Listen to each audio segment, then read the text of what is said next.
12월 9일 대통령 탄핵 소추안 가결되기 이전에, 그러니까 1차, 2차, 3차 담화를 할 때부터 최재경 당시 민정수석은 검찰 조사를 받자. 예. 라는 쪽으로 이제 방향을 잡았는데, 그게 결국은 유영하 변호사나 이런 사람들과 입장이 틀려갖고 옷을 벗고 나오는 상황이란 말이에요. 네네. 그때 검찰 조사를 받고 정치적으로 이제 뭐 그 시간이 좀 지났지만 하야 쪽으로 가면은 탄핵이나 이런 검찰 조사 이런 거로부터 좀 피할 수 있지 않았냐라고 하는 이제 그런 전략이었을 것 같은데, 네.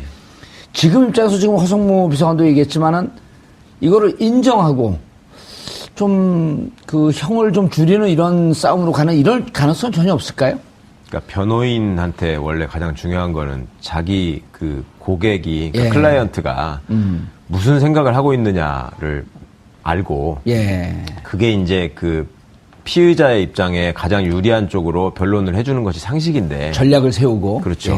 그러니까 지금 피의자 신분이 됐던 박근혜 씨의 입장에서 사실은 변호인의 조언을 귀담아서 들어야 될 부분들이 굉장히 많았습니다. 그러니까 대통령이라는 직위를 어쨌거나 보유하고 있었기 때문에 탄핵 전까지 그때 피의자의 신분을 얻어서 입건이 된 상황이라면 그거 지금 말씀하신 것처럼 여러 가지 어떤 정치적인 통로를 확보해 놓는 것도 되게 중요했었거든요. 그렇죠. 어쨌든 그리고 불소추의 특권이 있기 때문에 그렇습니다. 빠져나갈 수 있는 경우의 수도 좀 찾아볼 수 있을 거고. 그러니까 제대로 된 변호사라면 그런 가능성까지 쭉 염두에 두고, 자, A안, B안, C안이 있는데 이렇게 하면 이게 장점이고 이게 단점이고, 이렇게 했을 때 본인한테 뭐 제일 가는 혜택은 이런 거고, 단점이라면 이런 게 있고, 이런 것들을 다 설명을 해줘야 되거든요. 그런 과정에 전제가 돼야 될 게 뭐냐면, 피의자 본인이 변호인한테 자, 내가 솔직히 말해서 이러이러한 사정이 있었다. 왜냐하면 변호인은 비밀 엄수 의무가 있기 때문에 그 얘기를 다 해줘도 되거든요. 그러면 그런저런 게 있었으니까 그런 부분에서 최대한 법률적으로 좀 여지를 만들어 달라고 요청을 하면서 상담을 했어야 되는데, 지금까지 보면은 헌법재판소의 어떤 그 탄핵 심판 과정도 그렇고, 그 다음에 형사사건의 수사 과정에서도 그렇고, 이분이 본인이 변호사들을 그렇게 자주 만나지 않았단 말입니다. 거의 안 만났죠. 그러니까 무슨 뭐 사정에서 만나는 식으로 변호사들이 가서 피의자를 만나고, 그러면 변호인의 입장에서도 그 취득할 수 있는 정보가 한정돼 있는 것이고요. 그러면 조언해 줄 수 있는 범위도 당연히 협소해지죠. 그러니까 스스로 어떻게 보면은 무덤을 판 자초한 측면이 많이 있고, 그렇게 해서 결국은 본인이 택한 길로 지금까지 쭉 온 겁니다. 그리고 한번 길을 잘못 들어섰을 때 돌아가려면은 빨리 돌아가야지 이게 낭비가 적어지지만, 이미 한 번 길을 선택해가지고 너무 멀리 와버렸기 때문에요. 이제 허성무 선생님 말씀해 주신 것처럼 지지자들 보기에도 이제는 뒤집을 수 없는 상황이 됐고, 본인이 또 계속 지금 취하고 있는 모습이 뭐였냐면, 나를 지지하는 사람들이 아직도 많고, 그 사람들은 아직도 나를 간절히 지지하고 있고, 그 다음에 검찰이 엮었고 다 꾸며낸 거라고 했지 않습니까? 그거를 갖다가 지금 변호인들은 어쨌거나 조사받는 과정에서 또 검사들한테 경의를 표한다고까지 했는데, 그 경의를 표한 검찰을 상대로 다시 이제 나는 그러면 사실대로 얘기하겠다 이렇게 한다는 거는 논리적으로도 안 맞고 현실적으로도 안 맞고, 본인 입장에서도 아마 계속 지금까지도 내가 뭘 잘못했나 이런 생각이 있을 거기 때문에 좀 피해나기가 어려울 것 같습니다. 허성무 비서관님, 경의를 표한다 그랬다 그 입장을 받고 이제 저주를 퍼붓겠다. 이럴 수는 없는 거 아니에요, 느닷없이. 그렇죠. 그러니까 이제 지금 입장이 왔다 갔다 할 수 없는 상황이 있는 거죠. 만약에 이제 입장을 바꿔서 부분적으로 사실을 인정하고 유죄임을 인정해버리면은 지금 전체가 다 무너질 뿐만 아니라 이후에 역사적으로도 내가 정치적으로 탄압을 받아서 이 지경이 됐다는 일관성을 잃게 되는 것이고, 사실은 밖에서 태극기를 흔들고 있는 사람들이 유죄였네 이렇게 되는 순간에 다 사라져버리게 되는 거죠. 그분들이 태극기 대신 촛불을 들 거 아니에요. 그럴 수도 있죠. 이제 그럴 상황이 되면 완전히 스스로가 다 무너져 버리게 되기 때문에 어쨌든 뭐 지금 사실은 그 형량의 문제는 어떤 분들은 뭐 뇌물죄가 되면 형량이 높아지기 때문에 이것만은 피해가면서 다른 걸로 가지 않겠느냐 이런 말씀도 하고, 실제 이제 박근혜 대통령, 전 대통령이 보여주고 있는 피의자의 모습 이런 걸 보면은 피의자로서 어떻게 조금 피해가려고 하는 그런 모습도 보이긴 하지만, 사실은 어떤 강한 죄를 받더라도, 벌을 받더라도 나중에 정치적으로 사면 복권을 충분히 고려하고 있을 거거든요. 그런 면에서 보면 오히려 한 길로 가야 된다는 주장들이 더 먹힐 수 있어요. 정치적 탄압의 희생자다 나는. 그렇죠. 그렇게 가야만이 오히려 뭐 사면 복권이라든지 이런 이후에도 뭔가를 모색할 수도 있는데, 스스로 유죄임을 인정하는 순간에 다 무너져 버리니까 아까 뭐 방금 변호사님 말씀하시지만 돌아가기에는 너무 멀리 가 있는 것이 아닌가 그래서 저는 이렇게 박근혜 전 대통령 변호인단 자중질환이 지금까지 3번 정도는 있었다고 봐야 될 것 같습니다. 3번. 아무도 못 본 걸 혼자 보셨네. 3번이나 있었어요? 네, 자중질환이.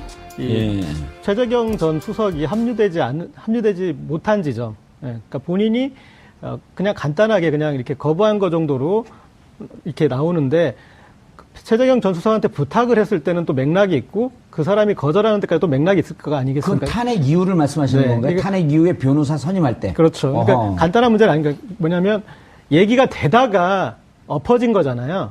그런데 그러면 그 엎어지는 과정에서 보면 최재경 전 수석이 와서 여기를 지휘를 했어야 되는데 지휘하는 그 역할을 빼앗기지 않은 쪽이 첫 번째 있었다는 것이죠. 네. 아니, 그러니까 그거는 3월 10일 탄핵된 이유란 말인가요? 아니면 일단 지금까지 쭉 지금까지 과정에 보면 첫 번째 그러니까 정무수석에 들어갔을 때 그때 얘기하시는 거죠? 민정수석에 들어갔을 때. 예, 그 뒤에 이제 뒤에 부탁을 했을 때. 그다음 예. 두 번째는 이 박근혜 헌법재판소 대리인단에서 이 밖에 나서 정치 투쟁을 하시고 그리고 갑자기 헌재에서 1시간 동안 이렇게 반론을 하고 그랬잖아요. 태극기를 등에 그런 쓰고. 돌출 돌발 행동들 그리고 그 내부에서 발언 순서를 놓고 또 조율이 안 된 모습도 보이고 그러니까 그분들 중에서도 그러니까 박 전 대통령과 좀 받아들여지는 쪽이 있고 거기에 받아들여지지 않아서 밖에서 그렇게 액션을 보여줘야 하는 그룹이 있었던 거죠.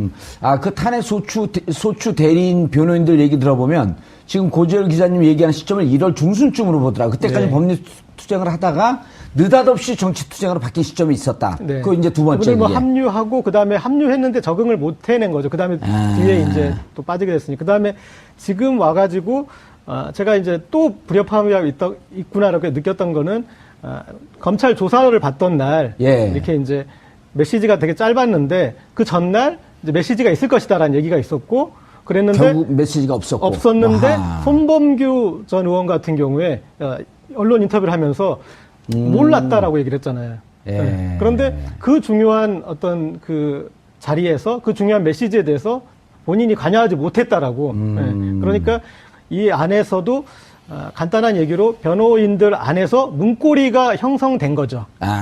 지금 문고리 권력이 새로운 신문고리 권력이 이제 뭐 변상시라고 할까요? 변상시들 중에서 문고리 권력이 새로 형성됐고 거기에서 계속 벗어나면서 이제 여기까지 왔는데 박근혜 전 대통령 입장에서는 늘 이 유체 이탈을 하시는 분이기 때문에 여기까지 온 과정에 희생양이 필요한 거예요.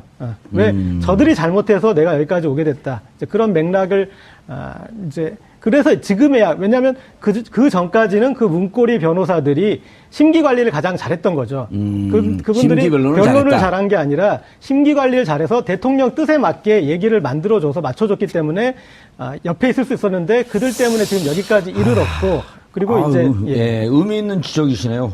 역시 시사인 고재열 기자입니다. 그래서 제가 조금 덧붙이자면 유영하 변호사라는 분의 역할에 좀 주목을 하셔야 될 것 같은데요. 지금 유영하 변호사는 헌법재판소 대리인단에 포함되지 않았었거든요.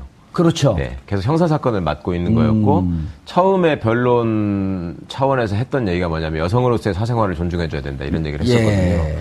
그러니까 같은 변호사의 입장에서 볼 때 과연 형사사건 변호인단의 변론 전략이 무엇이었는가가 저는 계속 이게 의문입니다. 그러니까, 전략이 뭐였었냐.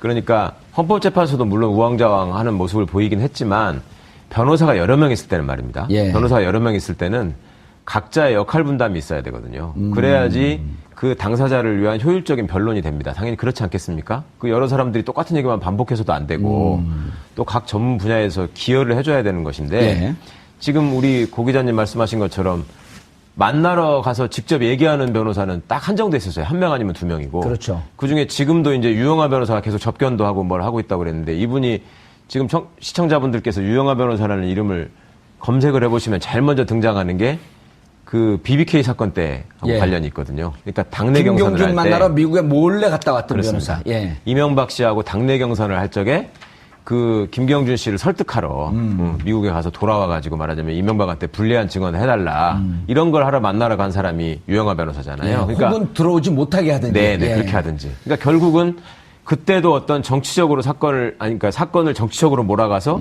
정치적 이득을 얻기 위한 그런 역할을 하는 데 있어서 당시에 박근혜 대표 내지는 후보하고 긴밀한 연락을 갖고 있었던 것이고 지금도 보면은 변론을 하는 데 있어서 어떤 법리적인 다툼이나 증거 싸움을 하는 것이 아니고 어떤 정치적인 의미를 자꾸 부여하면서 정치적인 내용으로 가려고 한다고 그런단 말입니다. 예. 근데 그 부분을 피의자 스스로 판단을 해서 아 그렇게 계속 해보니까 내가 계속 불리해지더라. 그러니까 그렇게 그만하시라. 내지는 변호인을 바꾸는 상황도 생각을 해봐야 되는데 지금까지는 보면은 유영하 변호사에 대한 신임을 거두고 있는 것 같지 않아요. 그러니까 변호인을 한다고 하더라도 뭐 추가로 선임을 하거나 아니면 헌법재판 그 대리인을 했던 분들을 좀 그 중에서 일부를 뭐 교체한다거나 이런 생각을 하고 있는 것 같은데 그러니까 오죽하면 바깥에서 보던 동생인 박지만 씨가 변호인을 좀 바꿔야 될 것 같다. 그러니까 그런 보도가 나오고 있어요. 예, 먼저 하잖아요. 그러니까 객관적으로 볼 때 지금 실질적인 법리적인 어떤 도움은 받지 못하고 예. 제가 보기에는 변호인들의 어떤 정치적인 입장이나 또 자기 장래에 대한 어떤 전략에 의해서 좀 냉정하게 말하자면 이분이 좀 이용당하는 측면도 있다. 예. 그런 부분까지도 피의자로서 좀 고민을 해봐야 될 텐데 그러지를 못하고 있는 게 지금 박근혜 씨의 비극이라고 저는 생각합니다. 예, 알겠습니다. 허성문 비서관님, 그러니까 지금 이제 두 분들 얘기를 이렇게 전체적으로 보면은 큰 축이 이제 두 개가 있는 거예요. 그 박근혜 전 대통령의 대변인이 유영하를 중심으로 한 이제 뭐 아까 변상시라고 표현했는데 변호인 십상시를 줄여서 이제 변상시라고 그런 것 같아요. 유영하를 중심으로 해서 박근혜 대통령의 심기 변론을 잘하는 이런 변호사 축이 있고, 그다음 다른 한쪽에서 최재경 등을 중심으로 한 이건 법리 싸움을 해야 된다. 그렇죠. 축이 있었는데 계속 이제 이쪽에 그 딜이 밟힌 거거든요. 그 계속 유영하 주장만 듣고 있었던 거란 말이에요. 그렇죠. 특검에 조사 나가야 된다. 헌재 재판관에 가서 출석해서 얘기해야 된다. 그런데 최재경이 3월 10일 이후에 이제 보도된 바에 따르면 합류하지 않은 것은 유영하가 너무 좌지우지하고 있기 때문에 들어가봐야 얘기 안 먹힌다. 이런 보도들이 나오고 있거든요. 그렇습니다. 그 보도도 뭐 굉장히 합리적인 그 보도라고 생각을 하는데 예. 사실은 이제 최재경 민정수석이 간둘 때 상으로 다시 한번 그렇죠. 돌아가 보면은 예. 유영하 변호사를 갑자기 박근혜 전 대통령이 불러들였어요. 예. 그리고 어쨌든 그 이 형사 이제 특수본 1기죠. 예. 그 조사에 대응하는 변호사로 지정을 한 거죠. 그리고 나서 이제 뭐 아까 변호사님 말씀처럼 뭐 여성으로의 사생활 이야기도 했지만은 더 중요한 이야기 하나를 뭘 했는가 하면은 조작과 거짓으로 쌓아 올린 사상 누각이다 이 말을 했어요. 검찰 수사를. 그러고 난 다음에 어쨌든 최재경 민정수석이 간둔다는 이야기가 나오기 시작했죠. 그때 이제 세간의 추측은 그런 거였습니다. 아, 최재경 민정수석은 검찰 내에서 굉장히 신망도 높고 어쨌든 지검장도 했고 어쨌든 뭐 자존심도 강한 그리고 박근혜 정권의 뒷설거지를 하려고 어렵게 들어온 사람인데 유영하 수준의 변호사한테 이렇게 지휘를 받는 모습은 이게 견딜 수 없는 모욕이 아닌가. 예. 그리고 방금 말씀하셨듯이 유영하 전 변호사는 어쨌든 그런 정치투쟁 일종의 그런 모습을 가지고 예. 또 최재경 민정수석 라인은 어쨌든 이제 검찰을 잘 아는 사람으로서 법리나 또 일부는 시인하고 일부는 방어하는 이런 전략인데 그 대충돌 그런 두 가지 측면에서 최재경 라인이 도대체 견딜 수 없었던 게 아닌가 하는 그런 게 지금까지도 계속되고 있는 것으로 그렇게 세간에서는 예. 느끼고 있습니다. 그렇게 평가가 되는 거죠. 예. 세간에 느끼는 건 여기서 전하지 마세요. 본인의 그 정확한 판단을 저도 얘기해 세간의 줘야죠. 한 명입니다. 세간의 한 명이.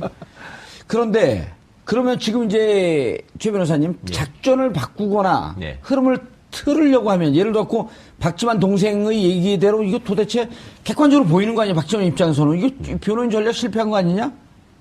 그런데 유영하만 계속 지금 접견을 가고 있단 말이에요. 네. 이걸 확대하거나 방향을 바꿀 수 있을까요? 그러니까요. 그 과정에서 하여튼 당사자인 피의자 본인의 의사가 중요한 예. 것인데, 그러니까 동생도 가서 뭐 이제 그 서양희 변호사, 예. 그 부인인 서양희 그것도 변호사 변호사가 아니에요. 가서 접견을 했다는 거잖아요. 아마 그 동안에 쭉 접견을 안 하고 있다가 지금 가서 만난 이유는 이제 박지만 씨 의견을 좀 전달하고 예. 서양희 변호사가 자기 중심으로 좀 변론단을 꾸려보겠다. 예. 그런 의견을 아마 제시했을 것 같아요. 근데 그거를 본인이 받아들여야지 그게 가능한 것이지. 본인이 싫다는데 바깥에서 강제로 그냥 이 사람들이랑 그냥 하라고 이렇게 할 수 있는 사람들이 지금 없잖아요. 그리고 그런 얘기를 하면은 또 오히려 레이저를 맞았을 가능성이 있기 때문에 하여튼 본인이 처음부터 자꾸 무덤을 파고 들어가고 지금 상황에서도 누가 좀 꺼내주려고 해도 자꾸 그걸 뿌리치는 이런 상황이 계속되고 있는 거 아닌가 싶어요. 그러니까 거기 들어갔으면 좀 현실을 이제 인정을 해야 되는데 답답하네. 이제 그 빵 선배로서 가서 얘기해주고 싶기도 하고. 예? 왜냐하면 일단 징역에 들어가면 징역 표현 중에 감옥 표현 중에 꽂힌다는 표현이 있어요. 네. 그 변호인 접경 가서 많이 느껴보셨잖아요. 감옥 안에 사는 사람들은 정보가 제한되어 있기 때문에 이거 아닌가 이렇게 의심하고 하게 되면 그 생각밖에 안 나는 거예요. 그렇죠. 예. 밖에서 누가 무슨 얘기를 해도 안 들어와요. 그리고 자기 유리한 쪽만 자꾸 보려고 하기 때문에 뭐 최근에 아니, 나왔던 감옥에 있을 때 불리한 쪽으로 자꾸만 보여요. 이게 나한테 그래 그거 꽂혀갖고 그 생각만 계속하면 교도관들이 그걸 설득하는 게 그렇게 힘이 드는데 박근혜 대통령 스타일로 제가 보면은 이건 더욱더 유영하 변호사를 찰떡같이 신봉할 위험성이 더 높다. 이렇게 보여요. 그럴 수 있겠죠. 예. 보면은 이제 박근혜 전 대통령이 이런 사건과 연루되어서 하지 않았으면 좋았던 일을 주로 한 거는 이제 신년 이후거든요. 그러니까 12월 3일까지 이제 3차 대국민 담화까지 담화의 과정은 조금씩 잘못에 대해서 인정하고, 더 예. 깊이 있게 인정하는 과정이었어요. 마지막 담화에서는 하야 그렇죠. 그 플랜까지도 달라 프로세스까지 달라 이렇게 얘기했잖아요. 예. 그러니까 거기는 아주 정상 과정이었는데 갑자기 이제 신년에서 기자들 불려가지고 뭐 완전히 엮인 것이라니. 예. 그다음에 또 정규제 TV에 출연을 해서 처음부터 기획된 일이 아닌가 싶다. 뭐 이런 표현으로 이렇게 가던 거. 그러니까 만약에 이제 재판이나 이런 거에 있는 어떤 그 피의자에 대해서 정상적인 변호인이라면 그런데 나가서 그런 식으로 얘기할 이 필요가 없다라고 말렸을 일이잖아요. 그런데 그렇게 본인 속풀이를 그냥 이렇게 하게 내비둔 어떤 그런 이제 법률 조언단 그들이 이렇게 검찰 조사는 응하지도 않으면서. 네. 여론 이제 그러니까 여론전으로 풀려고 했던 것들, 이제 그런 것들을 이렇게 진행했던 것에 대해서 이제 문제 제기가 좀 본격적으로 나오는 것 같고, 예. 그리고 이제서야 이제 사람이 좀 이렇게 고립되거나 감옥이나 군대 가 보면은 그래도 이제 드디어 피가 물보다 진하다라는 생각을 좀 하게 되지 않습니까? 그러니까 드디어 이제 박지만 서양희 부부가 좀 역할이 나오면서 그러다 보면은 가장 지금까지 문고리에 있었던 사람과의 충돌이 불가피할 수밖에 없고 그래서 지금 이제 유영하 변호인에 대해서 비토가 좀 본격적으로 나오는 것 같습니다. 알겠습니다. 피가 물보다 진한 상황이 돼갖고 근데 우리가 왜